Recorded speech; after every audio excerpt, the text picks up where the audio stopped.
శ్రీపాద శ్రీవల్లభ చరితామృతం అధ్యాయము 45 అన్ని రంగములలో అభివృద్ధి కలుగును. అధ్యాయము 46 వెంటనే వివాహ సంబంధములు కుదురును. శ్రీపాదరాజం శరణం ప్రపద్యే. శ్రీపాద శ్రీవల్లభ చరితామృతం అధ్యాయము 45 శ్రీ హనుమంతుల వారిని భూమిమీద అవతరించమని ఆదేశించుట. కాశీ యందు శ్రీపాదుల నివాసము. శ్రీ భాస్కర పండితుల ఇంట మాకు మధ్యాహ్న భోజనమైన తదుపరి వారు ఇటుల చెప్పనారంభించిరి. నాయనలారా, శ్రీపాదుల వారి లీలలు అతర్క్యములు. వారు కాశీ నగరములో ఎందరెందరో మహాపురుషులను ఆశీర్వదించిరి. వారికి కావలసిన యోగశక్తులను సిద్ధులను ప్రసాదించిరి. వారు ఋషి సంగములతో ఇట్లనిరి: నేను నృసింహ సరస్వతీను నామమున మరొక అవతారమును ధరించెదను. నేను పీఠికాపురమున అదృశ్యుడనై సరాసరి కాశి వచ్చుటకు ప్రబల కారణము కలదు. ఇది మహాపుణ్యక్షేత్రము, సిద్ధసంగములకు నెలవు. నేను ప్రతిరోజూ గంగలో స్నానము చేయుటకు యోగ మార్గమున వచ్చెదను. నేను నృసింహసరస్వతి అవతారమున ఇచ్చటనే సన్యాస దీక్షను స్వీకరించెదను. రాబోవు శతాబ్దములో క్రియాయోగమును గృహస్థ జనులకు కూడా బోధించు నిమిత్తము శ్యామచరణుననడి వాడిని ఇక్కడ జన్మించమని ఆదేశించుచున్నాను. రాబోవు యుగమునకు బ్రహ్మకాదగిన హనుమంతుని శ్యామాచరణుని వద్దకు పంపి వానికి హనుమంతునిచే క్రియాయోగదీక్ష నిప్పించెదను. ఇది సత్యము. హనుమంతునకు సీతారామ, లక్ష్మణ, భరత, శత్రుఘ్నులుగా దర్శనమిచ్చుట. అంతట వారు ఋషి సంగములు యోగ మార్గమున తమను అనుసరించుచుండగా బదరికావనమును చేరిరి. అచ్చట గల నరనారాయణ గుహలో అనేక మందికి క్రియాయోగ దీక్షనిచ్చిరి. అచ్చట నుండి 12 క్రోసుల దూరమున ఉన్న ఊర్వశీ కుండమునకు వచ్చిరి. ఋషి గంగలో కూడా స్నానము చేసిరి. 5000 సంవత్సరముల నుండి తపోదీక్షలోనున్న సర్వేశ్వరానందుడనడి మహాయోగిని ఆశీర్వదించిరి. అచ్చట నుండి నేపాళ దేశమునకు పోయరి. అచ్చట ఒక పర్వతముపై రామనామ ధ్యానమునందున్న హనుమంతుల వారికి సీతారామ లక్ష్మణ భరత శత్రుఘ్న సమేతులుగా దర్శనమిచ్చిరి. హనుమతో నిట్లనిరి: నాయనా, అగ్ని బీజమైన రామ్ అనుదానిని ఎన్ని కోట్ల సార్లు జపించితివో లెక్కకే అందుటలేదు. ఎంతటి స్వల్ప కాలమైనను కూడా అంత స్వల్ప కాలములో కూడా రామ్ బీజమును ఉచ్చరించుచుంటివి. నీ లెక్క వ్రాయుటకు చిత్రగుప్తులవారు తెల్లమొగము వేయుచున్నారు. మహా అనంతమైన మహాశూన్య కాలమున కూడా కోటాను కోట్ల రామనామమును చేయుచున్నావు. అందు వలన నీవు కాలాతీతుడవైనావు, కాలాత్మకుడవైనావు. నీ వయస్సు ఎన్ని లక్షల సంవత్సరములని వ్రాయుటకు చిత్రగుప్తునికి తోచుటలేదు. ఈ కలియుగమున ఒక పర్యాయము నీవు అవతారమును ధరింపవలెను. ఇంద్రియ ప్రవృత్తులను శాంతింపజేయు సమర్థుడవగుటచే నీవు సాయి నామమున విఖ్యాతుడవయ్యెదవుగాక. రామ్ బీజమహిమ. అంతట హనుమ ఇట్లనెను: ప్రభూ, రామ్ బీజము అగ్ని బీజమే. నాకు అగ్ని సిద్ధి అయిన మాటయు వాస్తవమే. నేను అగ్ని యోజమున పరిపూర్ణుడనైతి ననునదియును వాస్తవమే. దేహబుద్ధి చేత నేను మీ దాసుడను, జీవబుద్ధి చేత నేను మీ అంశమును, ఆత్మబుద్ధి చేత మీరే నేనే ఉన్నాను. నేను ఏ రూపమున అవతరింపవలెనో తెలియజేయవలసినది. శ్రీపాదులవారు మందహాసముతో నిట్లనిరి: నీవు శివాంశ సంభవుడవైనను రామభక్తుడవైతివి. భళి. అరబ్బీ భాషలో అల్ అనగా శక్తి, అహ్ అనగా సాక్త, శక్తిని ధరించినవాడు. అందుచేత అల్లాహ్ అనగా శివశక్తుల సంయుక్త స్వరూపమని అర్థము. ఇంతకాలము జానకి వల్లభరూపమున నన్ను ఆరాధించిన నీవు మ్లేచ్ఛ జనులకు అంగీకారయోగ్యమైన శివశక్తి స్వరూపమైన అల్లా నామమును స్మరించుచు నన్ను శివశక్తిగా ఆరాధించుము. అంతట సాయి ఇట్లనెను, ప్రభూ, నాకు భరద్వాజ మహర్షి త్రేతాయుగమున సవితృకాటక చయనమును పీఠికాపురమున చేసెననున్నది తెలియును. ఆనాడిచ్చిన వరము వలన మీరు భరద్వాజ మహర్షి గోత్రమున జన్మించిన విషయమును తెలియును. నేను మీ నుండి ఎట్టి పరిస్థితులలోనూ విడిపోయి ఉండదలచుకోలేదు. మీ గోత్రమే నా గోత్రము కావలెను. నేను మీ బిడ్డను కాదా? శ్రీపాదులు హనుమల సంవాదము. అంతట శ్రీపాదులు, నాయనా హనుమా, నీవు ధరించు దేహము భారద్వాజ గోత్రము నందే కలుగునుగాక అనిరి. హనుమ మరల ఇట్లనెను, అల్లా మాలిక్ అనగా అల్లాయే యజమాని అని అర్థము. శ్రీపాదులవారు హనుమను కోగలించుకొనిరి. హనుమా, నీవు దేహ బుద్ధిని వీడుము. నీవు నా అంశవు. ప్రభూ, నేను మీ అంశనని అంగీకరించుచున్నాను. అయితే అంశావతారములు ఈ భూమిమీద తమ పని ముగించుకున్న తరువాత మూలతత్వములో కలసిపోవును. అప్పుడు అంశావతారములకు విలువయే లేకుండా పోవును. అందువలన నేను ధరించెడి అంశావతారము మూలతత్వముతో నిరంతరము కలసియుండియు ఆది మూలమైన మీ తత్వములోని శక్తి సంపద అంతయును ధరించి ఉండవలెను. అంతట శ్రీపాదులిట్లనరే, నాయనా హనుమా, నీవు కడుంగడు బుద్ధిమంతుడవు. ఏ శక్తి ప్రాభవములు నా యందు కలవో అవన్యును నీ యందుకూడా నెలకొనియుండుగాక.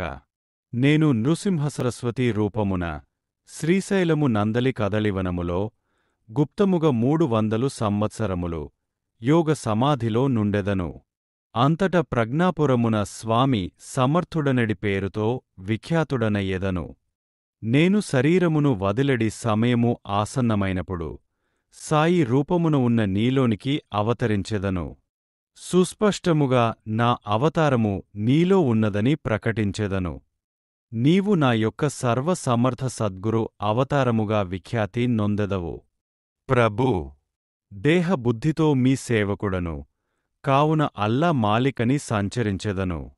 జీవాత్మ బుద్ధితో మీ అంశనై గురుస్వరూపమున ప్రవర్తిల్లెదను.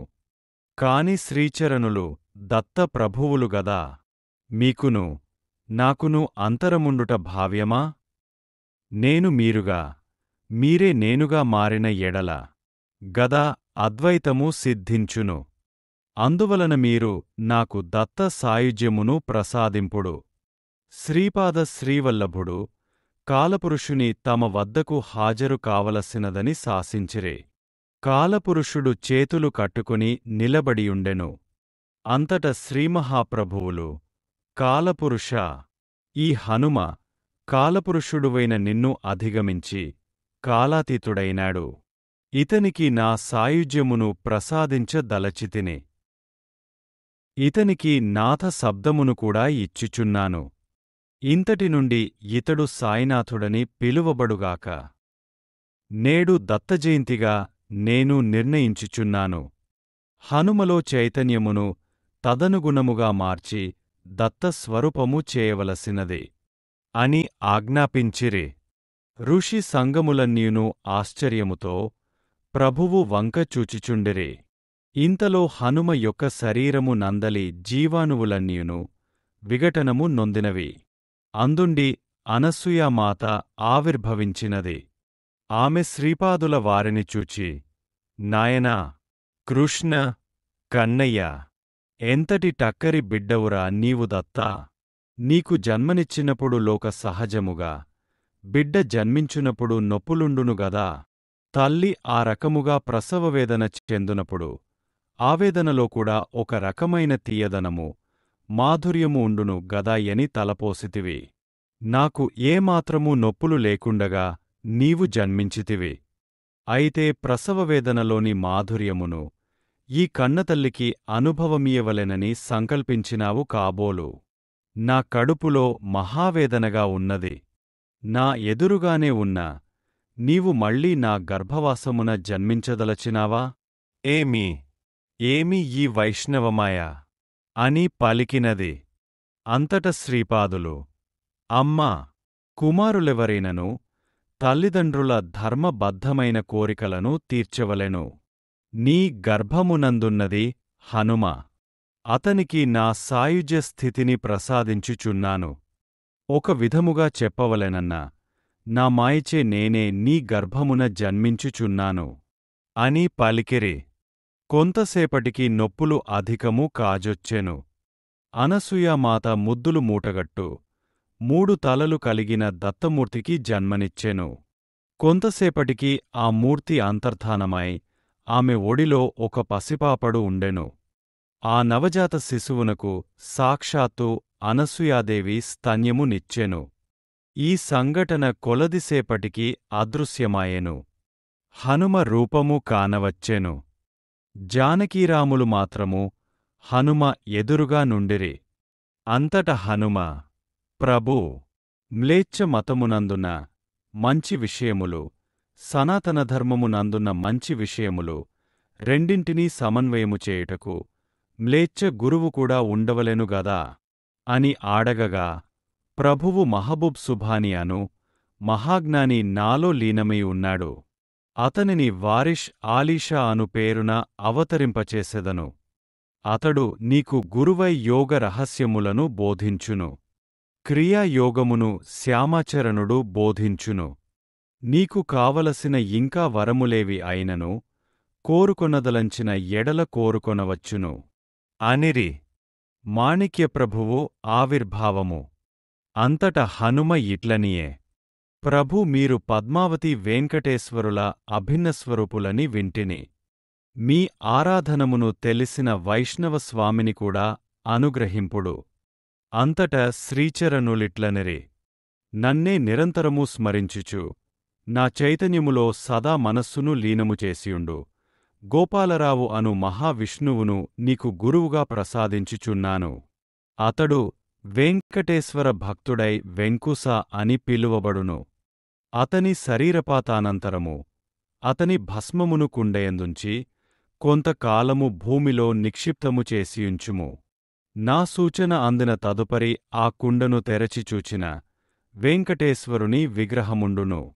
ఆ విగ్రహమునకు అర్చనలు జరిపినను నేను ప్రసన్నుడనై వరములనిచ్చెదను. అంతట హనుమ జానకీమాతతో, అమ్మా, మీరు ప్రేమ పురస్కరముగా ఈ బిడ్డయందు గల వాత్సల్యముచ్చే మాణిక్యహారము నిచ్చితిరి. దానిలో ఎక్కడైనా రామనామమున్నదాయని బ్రద్దలు కొట్టిచూచి లేదని గ్రహించి ఆవల పారవైచితిని. ఆ మహాపరాధమునకు నన్ను క్షమింపవలసినది అని ప్రార్థించెను. అంతట శ్రీచరణులిట్లనిరి, దైవ సాన్నిధ్యమున కారణము లేని కార్యము జరుగనేరదు. ఆ మాణిక్యహారమును నేను భద్రము చేసియుంచితిని. ఆ హారము దత్తస్వరూపమే. సందేహమేలా? నాలో నుండెడి ఆత్మజ్యోతిచేత ఆ హారమునకు ప్రాణము కల్పించబడినది. ఆ మాణిక్యహారమే గురుస్వరూపమై విరాజిల్లునుగాక. ఆ గురుస్వరూపము మాణిక్యప్రభువని పిలువబడునుగాక. నాయనలారా, శ్రీవల్లభులు బదరియందు నారాయణ స్వరూపులే. నరుడను ఆ మహర్షి భూలోకమున తిరిగి అవతరించునని చెప్పరి. ఏ నామరూపములతో అవతరించునో శ్రీచరణులకు మాత్రమే ఎరుక. శ్రీపాదుల వారు ద్రోణగిరి పర్వతమునందు సంబలగిరి గ్రామమునందు ఉండుట. ఒక పర్యాయము పీఠికాపురమున శ్రీపాదులవారి మేనమామ అయిన వెంకావధానులుగారు పిల్లలకు వేదము చెప్పుచుండిరి. ఆ స్థలమునకు దాపుననే ఒక కొబ్బరి చెట్టు ఉండెను. ఆ వేదమును చెప్పు దివ్యస్థలమునకు ఒక వానరమరుదెంచి వేదధ్వనిని ఆకర్షించుచుండెను. ఆ వానరము చెట్లమీదనున్న కాయలనుగాని తక్కిన ఏ వస్తువులనుగాని పాడుచేయక శ్రద్ధగా వేదధ్వనినే వినుచుండెను. శ్రీపాదులవారు తమ మేనమామను, మామయ్య, భగవంతునికి అవతారముండునట్లు కొబ్బరి చెట్టుకు కూడా అవతారములుండునా అని అడిగిరి. దానికి వారి మేనమామ, కన్నయ్య, ఇదేమి ప్రశ్నరా? ప్రశ్నించుటకైనను అర్థముండవలెను కదా అని అనిరి. అది కాదు మామయ్యా, చెట్టు కాయను కాచుచున్నది, ఆ కాయ మళ్ళీ చెట్టగుచున్నది, చెట్లు మళ్ళీ కాయగుచున్నది. ఈ విధముగా ప్రక్రియ జరుగుటచే చెట్టు బీజ రూపములోనికి పోవుటయు మళ్ళీ కాయ విజృంభించి చెట్టు అగుటియు జరుగుచున్నది అని శ్రీపాదుల వారనిరి. అంతటితో ఆ సంభాషణ ముగిసెను. ఇంతలో ప్రక్కనున్న పెద్ద కొబ్బరి చెట్టు నుండి చాలా పెద్ద కాయ రాలిపడెను. ఆ కాయను శ్రీపాదులు తమ చేతిలోనికి తీసుకొనిరి. ఆ వానరము వంకచూచి, నిన్ను వట్టిచేతులతో పంపించుటకు నాకు మనస్సు వచ్చుటలేదు. నా చేతుల మీదుగా నీకు ప్రసాదముగా ఇచ్చుచున్నాను. నా చేతుల మీదుగా ఇంకొక కాయను ఇమ్మని నీవు అడుగరాదు.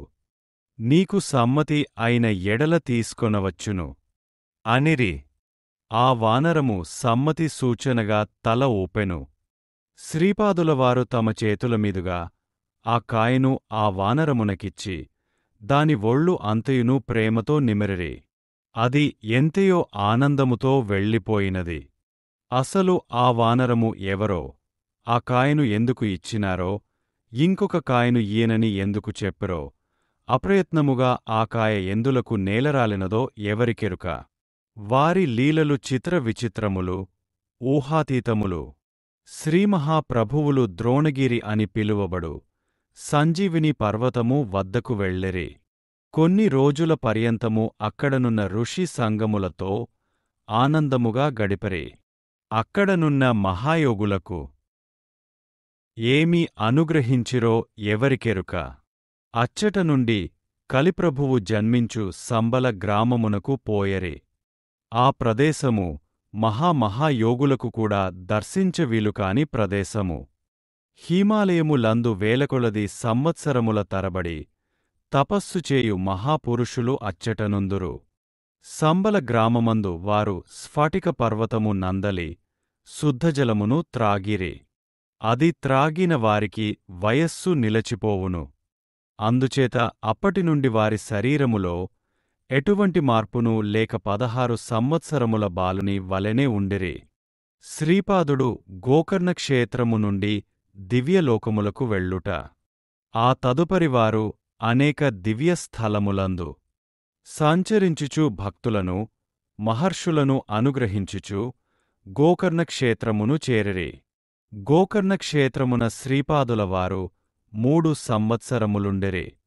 అది మహాపుణ్యక్షేత్రము. అచట వారనేక దివ్యలీలలను చూపరి. అవి లెక్కకు మిక్కుటముగా నుండును. వారు క్షణక్షణ లీలా వినోది. అచ్చటి నుండి వారు శ్రీశైలమునకు చేరిరి. శ్రీబాపనార్యులు ఆ శ్రీశైలముననే గతములో మహాయజ్ఞమునొకదానిని చేసి సూర్యమండలము నుండి మల్లికార్జున లింగములోనికి శక్తిపాతము చేయుట చేతనే శ్రీపాదశ్రీవల్లభుల అవతారము వచ్చినది.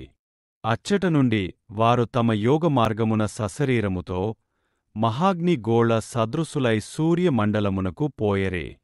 అచ్చట నుండి ధ్రువ నక్షత్రములోనికిని, అచ్చట నుండి సప్తర్షి మండలములోనికిని, అచ్చట నుండి ఆర్ద్ర నక్షత్రమునకును పోయి తిరిగి శ్రీశైలమునకు 4 నెలల తరువాత వచ్చిరి. ఆర్ద్ర నక్షత్రము నుండి ఆ నక్షత్రములోని మహర్షుల కోరిక మేరకు దివ్యజ్ఞానయోగము నొకదానిని, అత్యంత నూతన యోగము నొకదానిని ప్రబోధించుటకు శ్రీశైలములోని సిద్ధపురుషులను సమావేశపరచి బోధచేసిరి. ఆ సిద్ధపురుషులను తిరిగి ఆర్ద్ర నక్షత్రములోనికి పంపిరి. వారి కార్యక్రమము దురవగాహము. వారు అనేక కోటి బ్రహ్మాండములకు ఏకైక ప్రభువు. కొంతకాలమునకు వారు కురుంగడ్డ అను దివ్యస్థలమును చేరిరి. శ్రీపాద శ్రీవల్లభులకు జయము జయము. శ్రీపాదరాజం శరణం ప్రపద్యే. శ్రీపాద శ్రీవల్లభ చరితామృతం. అధ్యాయము 46. ధనగుప్తుల వారింటికి వెళ్ళుట. శ్రీపాదుకలపై మంత్రాక్షతలు వృద్ధి చెందుట.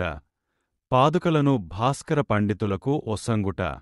మేము భాస్కర పండితుల నుంచి సెలవు తీసుకొని బయలుదేరుటకు సిద్ధమగుచుంటిమి.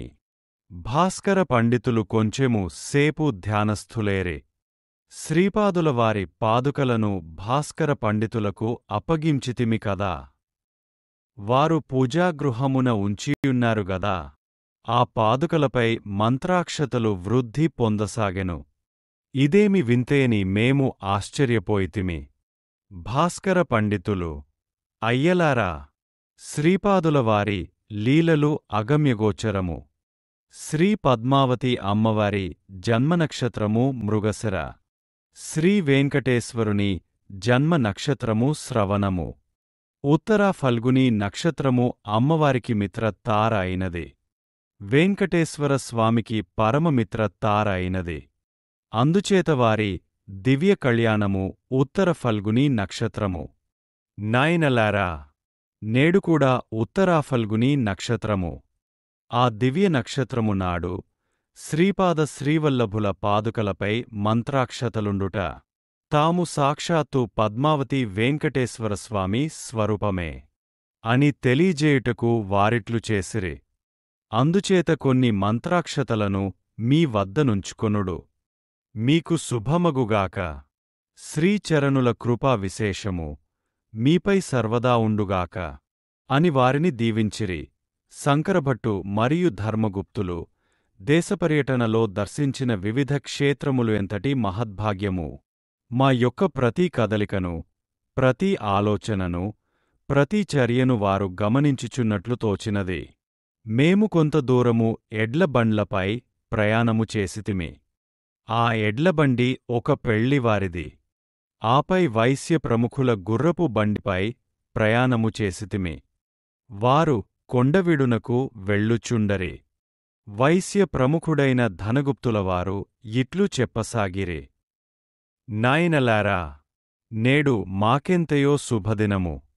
మీరు ఎడ్లబండిపై ప్రయాణము చేయు పెండ్లివారికి శ్రీపాదులవారి మంత్రాక్షతలనిచ్చిరి. ఆ తదుపరి మాకిచ్చినారు. నేను ఎప్పుడో ఒక పర్యాయము పీఠికాపురమునకు వ్యాపారము నిమిత్తము పోయి ఉంటిని. అంతట శ్రీపాదులవారి దర్శనము పైండా వెంకటప్పయ్య శ్రేష్ఠిగారింట జరిగినది. అప్పుడు శ్రీపాదులవారు ప్రేమతో, నీ కుమారుని వివాహ సందర్భమున నేను నా ఆశీస్సులతో మంత్రాక్షతలను ఇచ్చెదను. నీకు ఎవరి ద్వారానైతే మంత్రాక్షతలు అందజేయబడునో ఆ బీద బ్రాహ్మణునకు 11 వరహాలు దక్షిణగా నిమ్ము. అతనితో ఒక వైశ్య ప్రముఖుడు కూడా వచ్చును. అతని కుమారునికి నీ కుమార్తెనిచ్చి వివాహము చేసెదనని వాగ్దానము చేసి 100 వరహాలనిచ్చి కొండవీడు నందు నిశ్చితాంబూలములను జరిపించుకొనుము అని నాతో చెప్పియున్నారు. ధర్మగుప్తులవారి వద్దగాని నా వద్దగాని రొఖమేమియునూ లేదు. మేము కొండవీడు చేరితిమి. కొండవీడు నందు ధనగుప్తులవారి కుమారుని వివాహము వైభవముగా జరిగినది. నాకు 11 వరహాలు ధనగుప్తుల వారసంగరే. కన్యాదాతలకు ధర్మగుప్తులవారు దూరపు బంధువులు. ధర్మగుప్తులవారి కుటుంబమును వివాహమునకు ఆహ్వానింపబడెను. ధర్మగుప్తులవారు ఎక్కడున్నది, ఎప్పుడు రాబోవునది ఎవరికినీ తెలియదు. ధనగుప్తులవారి వియ్యాల వారింటికి ధర్మగుప్తులవారి కుటుంబ సభ్యులు కూడా విచ్చేసిరి. ధర్మగుప్తులవారి కుమారుడు కూడా ఆ వివాహమునకు వచ్చెను. కొండవీడు నందు ధర్మగుప్తులవారి కుమారునకును ధనగుప్తులవారి కుమార్తెకును వివాహము జరుపుటకు నిశ్చితాంబులములు జరిగెను. అప్పటివరకు నిర్ధనుడుగా ఉన్న నాకు 11 వరహాలు లభించెను. అప్పటివరకు నిర్ధనుడుగానున్న ధర్మగుప్తులవారికి నిశ్చితాంబుల సమయమున 100 వరహాలు లభించెను. ఆహా! ఏమి విచిత్ర ఘటనాక్రమము! ధర్మగుప్తులవారికి అచ్చట వజ్రముల వ్యాపారమునకు సంబంధించిన వర్తక ప్రముఖులతో పరిచయమేర్పడెను. దానికి సంబంధించిన క్రయ విక్రయములు, లావాదేవీలను ఖరారు చేసుకొనుటకుగాను వారు కొండవీడున కొంతకాలముండదలచిరి. కొండవీడు ప్రాంతమున దత్తప్రభువులు ప్రచ్ఛన్నముగా తిరుగుచుండెదరని ప్రతీతి. అచ్చట లంబికా యోగులు, శివయోగులు, స్వర్ణవిద్య తెలిసినవారు కూడా కలరట. నన్ను మాత్రము గుర్రపు బండిలో విజయవాటికకు చేర్చుటకు నిర్ణయింపబడినది. నేను విజయవాటికకు చేరుకొంటిని. ధనగుప్తులవారి బంధువుల ఇంట నాకు బస ఏర్పాటు చేయబడినది. ఈ మహాక్షేత్రమందు కృష్ణానది కలదు. శ్రీ కనకదుర్గ మల్లేశ్వరస్వామి ఆలయము కలదు. కృష్ణలో స్నానము చేసి ఆలయమును దర్శించితిని. అమ్మవారి ఆలయమున వృద్ధ సన్యాసి యొకడు నాకు తారసపడెను.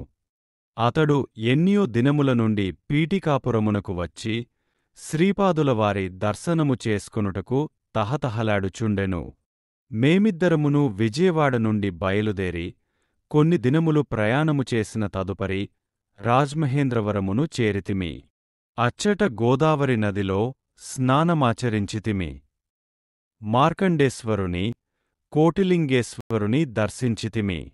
మా ప్రయాణము చాలా సుఖప్రదముగా సాగుచుండెను. నాతోనున్న వృద్ధ సన్యాసితో ఇట్లు చెప్పితిని. మనము పీఠికాపురమునకు కొద్ది రోజులలోనే చేరుకొనగలము. అచ్చట శ్రీపాదులవారు అవతరించిన గృహమును దర్శింపగలము. వెంకటపయ్య శ్రేష్ఠిగారిని, నరసింహవర్మగారిని కలిసికొనెదము. బాపనార్యుల ఆశీస్సుల నందగలము. జననీ జనకులైన సుమతి మహారాణిని, అప్పలరాజు శర్మను కలుసుకోగలము. మనకు మహద్భాగ్యకాలము సమీపించినది. శుభపరంపరలు జరుగు శుభవేళ ఇది. ఆ తరువాత మనము పీఠికాపురము నుండి కురుంగడ్డకు పోయి శ్రీపాద శ్రీవల్లభుల వారిని దర్శించెదము.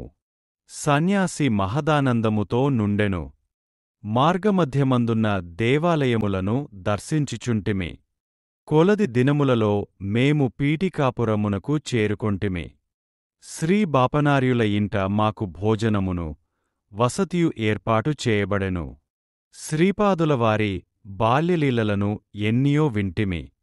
పీఠికాపుర బ్రాహ్మణ్యము కూడా శ్రీపాదులవారి తత్వమును కొద్దికొద్దిగా అర్థము చేసుకొనుచున్నదని తెలుసుకొంటిమి. శ్రీవారి లీలలను నేను ఎన్నని వర్ణించగలను? అన్ని లీలలను వర్ణించుటకు వేయినాల్కలు కలిగిన ఆదిశేషునికే తరము కాదు. స్థాళిపులాక న్యాయముగా ఏవో కొన్ని లీలలను నేను గ్రంథస్థము చేయుచుంటిని. శ్రీపాదుల ఆశ్రిత బంధువులు కురుంగడ్డ ప్రయాణము. శ్రీ నరసింహవర్మగారును, వారి ధర్మపత్ని అమ్మాజమ్మగారును కురుంగడ్డకు పోయి శ్రీపాదుని దర్శించి రావలెనని తలంచిరి. ఇదే విషయమును వారు పైండా వెంకటప్పయ్య శ్రేష్ఠిగారితో విన్నవించిరి. వారును కూడా అంగీకరించిరి. బాపనార్యులతో ఈ విషయము ప్రస్తావించబడెను. వారికి కూడను మనుమని ఒక్కసారి భౌతికముగా చూడవలెనని కోరికయుండినది. సుమతి మహారాణి తన బిడ్డ యోగక్షేమముల గూర్చి మమ్ములను గ్రుచ్చి గ్రుచ్చి ప్రశ్నించినది. అప్పలరాజు శర్మగారు గంభీరముగా కనిపించినను లోపల బిడ్డనొకసారి చూచి రావలెనని భావించిరి. కురుంగడ్డ ప్రయాణము నిర్ణయింపబడినది. మొత్తము 18 గుర్రపుబండ్లు సమకూర్చబడినవి. అందరమును కలసి కురుంగడ్డకు ప్రయాణమైతిమి. ప్రయాణమునకు చాలా రోజులు పట్టుననియు అయినను ప్రయాణము ఖరారైనందున ఏదో ఒక రోజున శ్రీపాదుల వారిని దర్శింపకలిగెదమనియు అందరమూ భావించితిమి. సుమతి మహారాణి తన చిన్న బుడతని ఎప్పుడు చూచెదనాయని కంటనీరు పెట్టుకొనుచున్నది. అందరునూ ధైర్యవచనములను పలికి ఆమెను ఊరడించుచుండిరి. తల్లిదండ్రులకు, తాతలకు శ్రీపాదుల పునర్దర్శనం. సర్వాంతర్యామియును మాయానాటక సూత్రధారియునైన శ్రీపాద మహాప్రభువులు ఇక్కడ జరుగుచున్న తతంగమంతయును గమనించుచునే యుండెను. ఉన్నట్టుండి 18 గుర్రపుబండ్లలో ప్రయాణము చేయుచున్న వారందరికీ ఏదో తెలియరాని మత్తు ఆవహించుచున్నది. బండ్లను తోలెడివారు సహితము మత్తునకు జోగుచుండిరి. గుర్రములు నేలమీద కాక ఆకాశములో పరుగెత్తుచున్నట్లుండెను. మేము పీఠికాపురము నుండి ఉషఃకాలమున బయలుదేరితిమి. అపరాహ్నము కావచ్చుచున్నది. గుర్రపు బండ్లను తోలువారందరునూ మనము ఏదో దారితప్పి వచ్చితిమనియు మనకు తెలియని ప్రాంతము నందున్నామనియూ తెలియజేసిరి. నేను కూడా బండిదిగి క్రిందకు వచ్చి ఇది ఏ ప్రాంతమై ఉండునాయని పరిశీలించితిని. అంతట అచ్చటనున్న బాటసారులను ఇది ఏ గ్రామమని ప్రశ్నించితిమి. వారు అయ్యా, ఇది పంచదేవ పహాడ్. మేము ఈనాడు గురువారమగుటచే శ్రీపాదుల వారి దర్బారునకు వచ్చితిమి. ఆ మహాప్రభువులు తన దరిచేరిన వారినందరినీ కుశల ప్రశ్నలు వేసి వారి ఆది వ్యాధులను నివారించుచుండిరి. వచ్చిన వారందరికీ సమృద్ధి అయిన భోజనము పెట్టబడుచున్నది. ఇది కలా, నిజమా అని మేము భ్రాంతికి లోనైతిమి. అందరమును శ్రీపాదుల వారి దర్బారులో ప్రవేశించితిమి. ఇంత తక్కువ వ్యవధిలో పంచదేవ పహాడ్ చేరుట ఎట్లు సంభవమో మాకు ఎంత ఆలోచించిననూ అర్థము కాలేదు. ఇది కల కాదు, నిజమే అని నిర్ధారణ అయ్యెను. శ్రీపాదుల వారిని కన్నతల్లి సుమతి మహారాణి కౌగిలించుకొని ఏడ్చినది. శ్రీపాదులిట్లంటరి, అమ్మా, నిర్గుణమై నిరాకారమై ఉన్న పరతత్వమును బిడ్డగా కన్న మహాభాగ్యశాలినివి నీవు. అనసూయామాతతో సమానమైన పతివ్రతా శిరోమణివి. నీవు కంటతడిపెట్టిన ఆ భూమిలో పంటలు పండునా అని ప్రశ్నించి కన్నతల్లి కంటి బాష్పములను తమ దివ్య హస్తములతో తుడిచిరి. శ్రీపాద శ్రీవల్లభులకు జయము జయము. నా ఛానల్ని చూసి నేను పెట్టే ప్రతి వీడియోని చూస్తున్నందుకు మీ అందరికీ కృతజ్ఞతలు. దయచేసి నా వీడియోలని లైక్, షేర్ చేయండి. కుదిరితే కామెంట్ చేయండి. కొత్తగా చూసేవాళ్లు నా ఛానల్ని సబ్స్క్రైబ్ చేయండి.